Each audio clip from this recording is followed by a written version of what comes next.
I bear witness that there is no God worth of worship except Allah.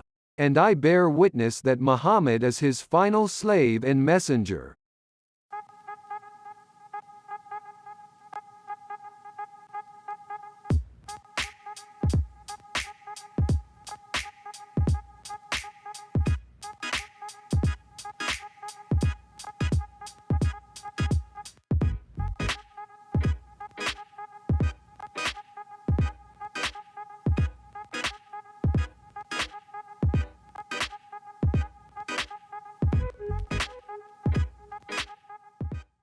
Diary of a common man के इस खुसूसी episode में मैं सलीम लालानी आप सबको खुशामदीद कहता हूँ।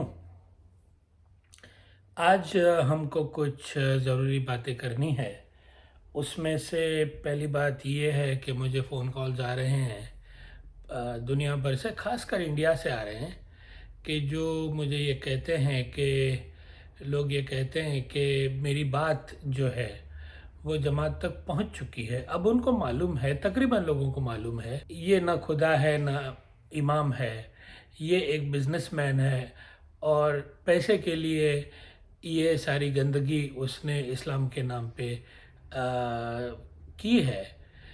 तो ये बात पता चल गई है। अब लोग जो है कि जमात खाने तो जाएंगे, उन्होंने ये कहा मुझे, जमात खाने तो जाएंगे, लेकिन अब पैसे देना बंद कर देंगे या पैसे कम देंगे, ये शुरू हो चुका है।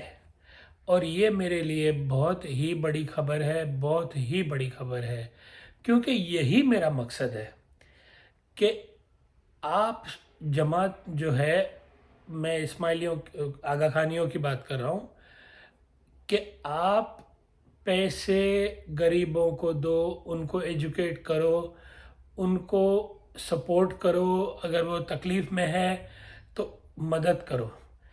अय्याश आदमी को क्यों देते हो कि जब वो आपके पैसे का कोई हिसाब किताब नहीं है, वो इमाम है उसका भी कोई हिसाब किताब नहीं है, तो क्या जानकर आप ये बेवकूफ़ी कर रहे हो। तो ये बात पहुंच चुकी है, तो ये बहुत बड़ी खबर आ गई। दूसरी बात हमको ये करनी है कि हमारे जो प्यारे हुंजा और गिलगिट के भाई बहन, आपको मालूम है पिछले एक दो हफ्ते से मैं उनका ज़िक्र कर रहा हूँ और उसमें ये कह रहा हूँ कि मुझे बहुत ही ज़्यादा गंदी गालियाँ आ रही है। तो मैंने पिछले हफ्ते मैंने ये कहा था कि भाई आप ये कर रहे हो, ठीक है, फ़ायदा मेरा है, आपका नहीं है, आपका तो नुकसान है, आपकी कम्युनिटी का नुकसान है, आपके इमाम का नुकसान है, करते जाओ।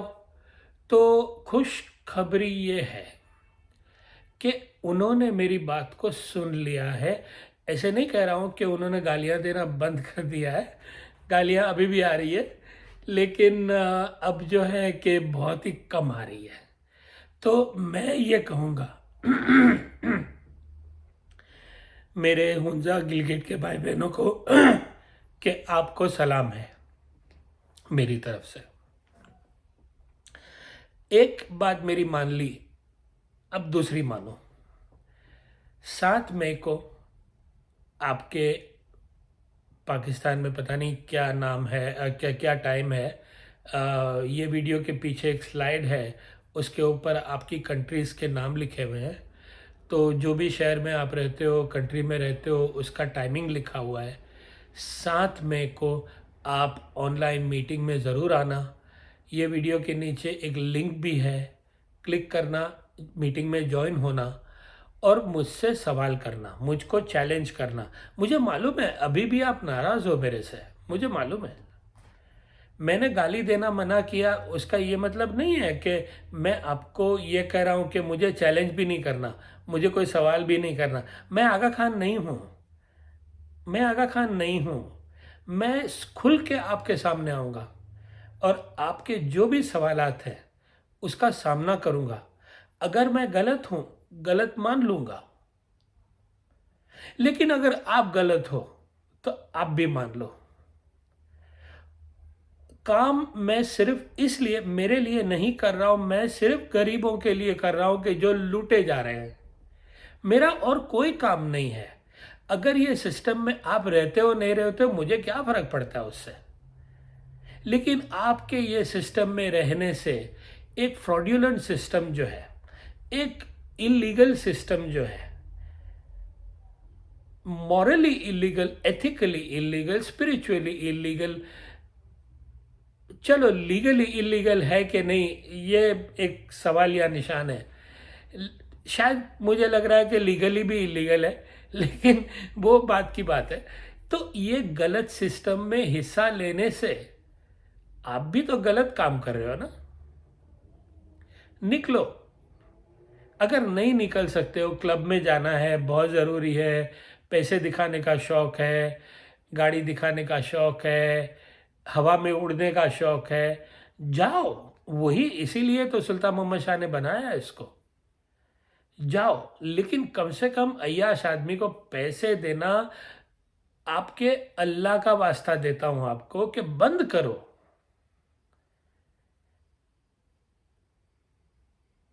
अगर आप आगा खानी ये समझते हो कि आप मुसलमान हो, जो हो नहीं आप, मुझे मालूम है, सबको मालूम है आप नहीं हो मुसलमान, लेकिन चलो 2 मिनट के लिए आपने मान भी लिया कि आप मुसलमान हो। तो मुसलमान में क्या होता है? अल्लाह होता है, उसकी जो किताब होती है वो होता है, उसका नबी होता है। किताब में क्या लिखा है? दसों दो इमाम को, ऐसा लिखा है। मजलिस के पैसे दो, ऐसा लिखा है। ऐसा लिखा है कि उसको दो, आप आपका वो उसको आपको जवाब देने की कोई ज़रूरत नहीं है, वो अय्याशी करे, ऐसा लिखा है। बताइए मुझे, आओ बताओ मुझे, आओ। कुरान में ऐसा लिखा है कि एक इमाम अय्याश है, उसको पैसे देते रहो और हिसाब किताब की उम्मीद मत करो, ऐसा लिखा है। नहीं ना, बंद करो। और मैं बार बार ये कह रहा हूँ, शायद आप मुझसे बोर हो गए हो, लेकिन मैं बहुत ही ज़्यादा खुशकिस्मत हूँ कि मेरी बात जो है वो आप लोगों ने सुनी है। सिर्फ आपने नहीं, इस्माइल आगा खानियों ने, खोजों ने, जो हुंजा वाले हैं उन्होंने भी, अफ़गानिस्तान वाले, ये सारे लोगों ने मेरी बात को सुना है। ये मेरे ख्वाबो ख्याल में भी नहीं था। तो अब मेरी एक बात मानो, साथ में को आओ और मुझसे बात करो, मुझसे कुछ सीखो, मुझको कुछ सिखाओ। अच्छा, ये जो आदमी आपकी स्क्रीन पे है, मेरा हुंजा गिलगित वाला भाई है ये। इसने पिछले 1 महीने में थोड़ा हंगामा मचाया और इसने अटैक मेरे पे कर दिया, बनिस्बत के करना चाहिए मेरे काम के ऊपर, मैं जो बोल रहा हूँ उस पे करना चाहिए। तो वो तो कुछ कर नहीं पाया और खुद ही थक गया।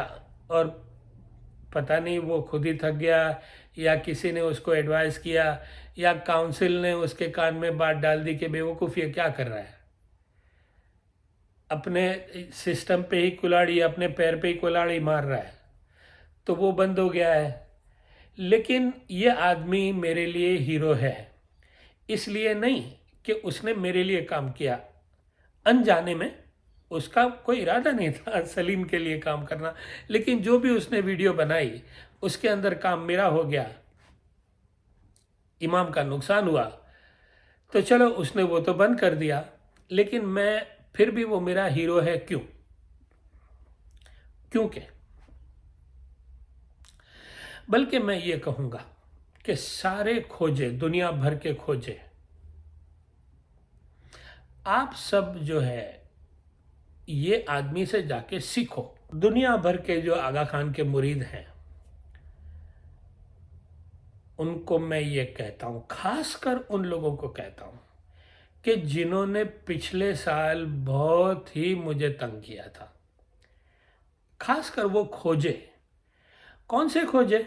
जो ये समझते हैं कि उनको आगा खानी सिस्टम मालूम है, जो ये समझते हैं कि उनका इमाम जो है कुछ स्पेशल ही है, जो ये समझते हैं कि उनका इमाम जो है वो दुनिया को राह दिखाता है, अच्छे काम करता है। उन लोगों ने, उन जाहिलों ने मुझे बहुत तंग किया था, लेकिन फिर वो भाग गए सारे। मैं खास कर उन लोगों को कह रहा हूँ कि ये आदमी से सीखो कि इमाम की मोहब्बत क्या होती है। उसका दिल इतना जला सलीम लालानी की वीडियो देखने के बाद। भले फिर इमाम सच्चा हो कि ना हो, लेकिन उसके दिल में है। इसको कहते हैं इमाम की मोहब्बत। और फिर वो अपना भला बुरा नहीं देखता। ये खोजे जो हैं या दूसरे लोग जो हैं, ये मतलब के मुरीद हैं, अपनी बड़ाई दिखाने वाले लोग। मैं भी उनमें से एक था, बड़ाई दिखाने वाले लोग। मेरे पास कितनी गाड़ियां हैं, मेरे पास कितने बंगले हैं, मैं कितना नॉलेजेबल हूं भाई। इस्माइली मजहब तो मुझे ही आता है, और इस्माइली मजहब ही सही है, मेरा इमाम ही सही है, बाकी सब गलत। ये खाली बोल बचन लोग हैं। अगर एक में भी दम होता ना, या फिर दम नहीं, चलो दम को भी जाने दो, अगर इमाम के लिए थोड़ी सी भी मोहब्बत होती ना दिल में, तो दिल जलता। और आते सलीम लालानी के सामने और बोलते, खास कर मैं आज ये कह रहा हूं, सिर्फ मुरीदों को, जो मामूली मुरीद है या ये जो अपने आप को बहुत नॉलेजेबल समझते हैं, बहुत ज़हीन समझते हैं, उनको तो जाने ही दो। मैं कमालुद्दीन की बात कर रहा हूँ, पीएचडी अंदानी की बात कर रहा हूँ। कौन आया मेरे सामने बताइए आप। दुनिया भर को ये आगा खानी मजहब सिखाते हैं, बड़ी बड़ी बड़ी बातें, बैतुल ख्याल की बातें करते हैं ये कमालुद्दीन साहब। ये बेशरम को इतना मालूम है कि इमाम की मोहब्बत क्या होती है। सीखो ये आदमी से, कमालुद्दीन। और अगर थोड़ी सी भी शर्म रह गई है, ओके, थोड़ी सी रह गई है, तो मान लो कि जो तुमने काम किया है, अंधों को और भी अंधा बनाया, अंधे ने अंधा बनाया लोगों को। अब परहेज करो, इससे बस करो। बल्कि कुरान की एक आयत मुझे याद आ गई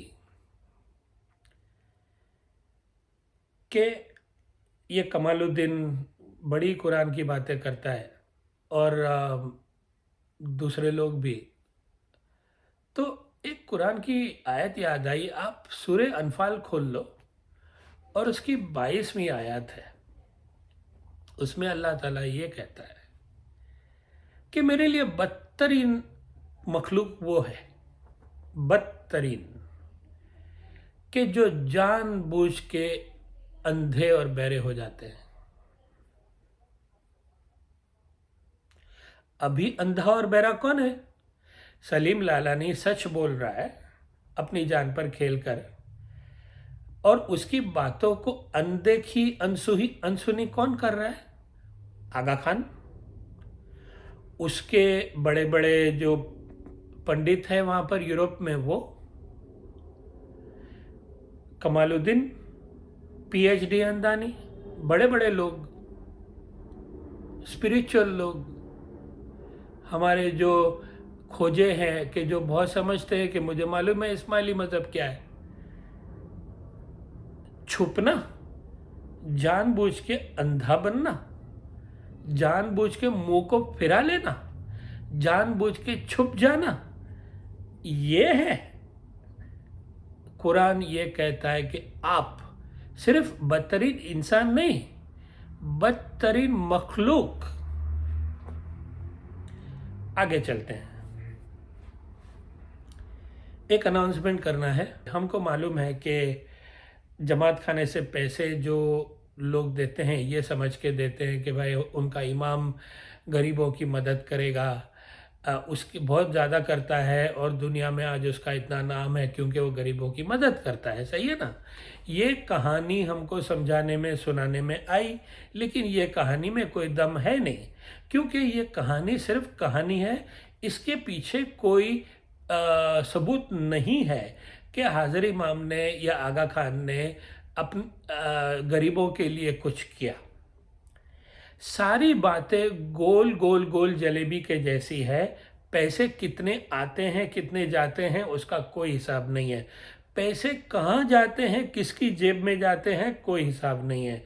जो दुनिया में अच्छे काम हो रहे हैं वो किसके पैसे से हो रहे हैं उसका भी कोई हिसाब किताब नहीं है। तो ये कोई मुझे आके नहीं कह सकता है कि आगा खान ने गरीबों की मदद की, बल्कि मैं उनको कह सकता हूं कि आगा खान ने गरीबों की मदद नहीं की। और मैं सिर्फ कहानी की तरह बोलूंगा नहीं, उसको साबित करके दिखाऊंगा। मैंने जो देखा है वो मैं बताऊंगा आपको। मुझे मालूम है YouTube के ऊपर काफ़ी सारे लोग हैं जो ये शिकायत कर रहे हैं कि गरीबों के लिए आगा खान की हॉस्पिटल नहीं है, गरीबों के लिए आगा खान की स्कूल नहीं है, गरीबों के लिए जो है कि अच्छे मकान नहीं है। ये काफ़ी लोग शिकायत कर रहे हैं, लेकिन मैंने वो सब नहीं देखा है, तो वो मैं नहीं बोलूँगा। मैंने जो देखा है वो मैं बोलूँगा। मैं बम्बई में रहता था 38 साल पहले, और हमारा जमात खाना था अंधेरी का जमात खाना। और अंधेरी जमात खाने के पीछे एक झोपड़पट्टी हुआ करती थी, जो अभी भी है। मैं पिछली दफ़ा गया था इंडिया, तब भी थी, कुछ सालों पहले। अगर नहीं है तो मुझे बताना कमेंट्स करके कि नहीं है। इतनी गंदी, रास्ते पे लोग टॉयलेट करते थे और उस पे मक्खियां बैठती थी। और अगर वहां से गुजरोगे ना आप, और ये अंधेरी जमात खाने के कितना दूर पता है? 10 मीटर या 20 मीटर दूर। आपको जो गंदगी है इंसान की वो आपको रास्तों में मिलेगी। और वो रास्ते से होकर आपको झोपड़पट्टी में जाना है। और झोपड़पट्टी में जो गंदगी है उसका तो मैं बयान भी नहीं कर सकता हूं। जिन हालात में वो लोग रहते हैं उसका तो मैं बयान भी नहीं कर सकता। लेकिन उसमें आगा खानी उस जमाने में रहते थे, आज भी रहते हैं। सवाल मैं ये उठाता हूं आज कि अगर आगा खान दुनिया के गरीबों के लिए काम करता है तो ये लोग क्यों झोपड़पट्टी में है? बताइए मुझे, बताइए मुझे। बड़े बड़े काम किए ना, सवाल कर रहा हूं, आओ मेरे सामने बताओ। इनका झोपड़पट्टी में होना ये उस बात का सबूत है कि आगा खान गरीबों के लिए कुछ भी नहीं कर रहा है, सिर्फ अपनी तिजोरी भर रहा है। उसके अलावा उसने कुछ नहीं किया है। और अगर मैं ये बार बार कहूंगा, अगर मैं झूठ बोल रहा हूं, आओ मेरे सामने और मुझे सिखाओ। तो आज अनाउंसमेंट में ये कर रहा हूं कि ये तो सच है कि आगा खानियों में गरीब बहुत है और उनको मदद नहीं होती है, लोन पास उनकी नहीं होती है, उनको इमदाद नहीं होती है। बड़े बड़े लोगों को होता है वो सब। आपकी सोर्स है आगा खान हॉस्पिटल में, आपका काम हो जाएगा। आप गरीब हो, जाओ जाके 2 लाख रुपए लेके आओ। उसके बाद आप मरते हो तो मरो, लेकिन 2 लाख रुपए पहले लेके आओ। कहाँ से लेके आएगा वो? तो अगर आप ऐसी हालत में हैं और अगर आप आगा खानी हैं और अगर आपकी तकलीफ पैसे से दूर हो सकती है तो आप मुझे कांटेक्ट कीजिए। मैं आपको पैसे देने के लिए तैयार हूं। जाहिर बात है आपकी सिचुएशन क्या है वो देखनी पड़ेगी, क्योंकि हमारे पास कोई कुबेर का खजाना तो है नहीं, लेकिन इतने पैसे तो हैं, अभी बचे हैं। जो किसी ने डोनेट किए थे, आपको याद है लास्ट ईयर। तो अभी उसमें से पैसे बचे हैं। आप मुझे कांटेक्ट कीजिए, मेरा नंबर, मेरा ईमेल यहाँ पर लिखा हुआ है, तो हम बात कर सकते हैं। अब हम आते हैं कि इस हफ्ते के एपिसोड पे, मुझे मालूम है बहुत वक्त नहीं रह गया है, लेकिन हम आज एक गिनान जो है उसकी डाइसेक्शन करेंगे, उसका ऑपरेशन करेंगे, उसका पोस्टमार्टम करेंगे और देखेंगे कि किस तरह से दगाबाजी होती है। ठीक है, गिनान जब पढ़े जाते हैं जमात खाने में तो बंदा एक मैकेनिकली उसको पढ़ता है और इमोशनली भी पढ़ता है, उसके इमोशन होते हैं उसके अंदर। और कि अच्छी आवाज़ में अगर गाए तो लोगों को अच्छा लगे सुनने में, तो एक एंटरटेनमेंट वैल्यू होती है जब आप इमोशन में गाते हो। कोई फिल्मी गाना भी आप इमोशन में गाते हो तो उसकी एंटरटेनमेंट वैल्यू होती है। इसी तरह जमात खाने में गिनानों की भी एंटरटेनमेंट वैल्यू होती है। उसके अंदर लिखा क्या है ये किसी को दरकार नहीं है, लेकिन आज मैं आपको ये गिनान सुनाऊंगा और उसके अंदर कैसे दगाबाजी होती है वो मैं आपको दिखाऊंगा। ठीक है, और आइंदा एपिसोड्स में मैं दूसरे दूसरे गिनान भी लेके आऊँगा कि जिसके अंदर मैं आपको दगाबाजी दिखाऊंगा कि किस तरह होती है इस्माइली आगा खानी जमात खानों में।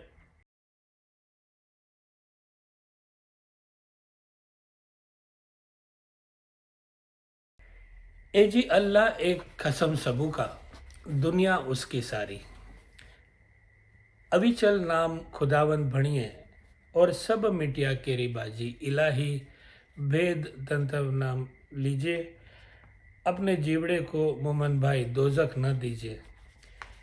इसका मतलब यही हुआ कि अल्लाह जो है वो एक ही हकीकत है, एक ऐसी हस्ती है कि जो कभी मिटता नहीं, कोई उसको मिटा सकता नहीं, उसको कोई चेंज कर सकता नहीं। जब कुछ नहीं था तब वही था, जब कुछ न होगा तब भी वो होगा। इसको अविचल कहते हैं। तो ये खुदा की सिफात बयान पीर कर रहे हैं, जो बहुत ही अच्छी बात है। वो ऐसे कह रहे हैं कि इनका अल्लाह का नाम लेने से दोजख से बच जाओगे। ये कड़ी का मतलब है। फिर हम आते हैं, ये कड़ी तो अच्छी थी, लेकिन ये अच्छी कड़ी को किस तरह से घुमा के कुछ और जगह लेके जाया जाता है, ये देखिए आप। ए जी, हिंदू के घर बेटा आया हुआ मुसलमान,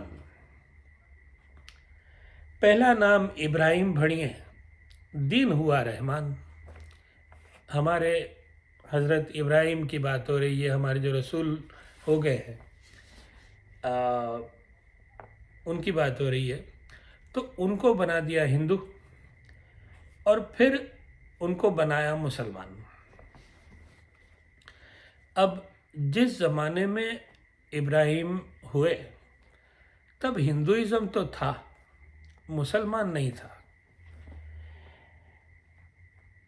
तो वो कैसे मुसलमान हो गए वो मुझे नहीं मालूम है, लेकिन पीर ने उनको हिंदू से मुसलमान बनाया। दूसरी बात ये है कि उस ज़माने में हिंदू इंडिया में थे और इंडिया से ये जो इब्राहिम की बात हो रही है वो मिडल ईस्ट की या अफ्रीका की, इजिप्ट की बात हो रही है। तो ये कैसे हो गया, हिंदू के घर में बेटा कैसे पैदा हुआ? तो ये एक सवालिया निशान है। लेकिन चलो ये भी ठीक है, शायद कोई और मतलब होगा कि जो मैं नहीं समझ रहा हूँ। लेकिन अब देखिए, अभी तक जो है कि अल्लाह की अच्छी बात हुई, हज़रत इब्राहिम की भी बात हो गई, लेकिन अब देखिए कि गाड़ी कैसी मोड़ खाती है। ए जी, साग पोशा के मिसाक बनाई, उस माए भरिए जमजम, कुएं का पानी कुत्ता कभी पाक न होवे, जो धोवे सो पानी। इसका मतलब ये हुआ, साग पोशाके, पोशाक मतलब कपड़ा, साग मतलब थिक, और मिसाक आपको मालूम है इंडिया पाकिस्तान में जो पुराने ज़माने में अभी होता है कि नहीं मुझे नहीं मालूम मिसाक, लेकिन वो लोग अपने कंधे पे एक पानी की बैग लेके घूमते थे, याद है? जानवर के चमड़े की होती थी, ब्राउन कलर की, और उससे रास्ते साफ करते थे वो लोग। तो उसको मिसाक कहते हैं।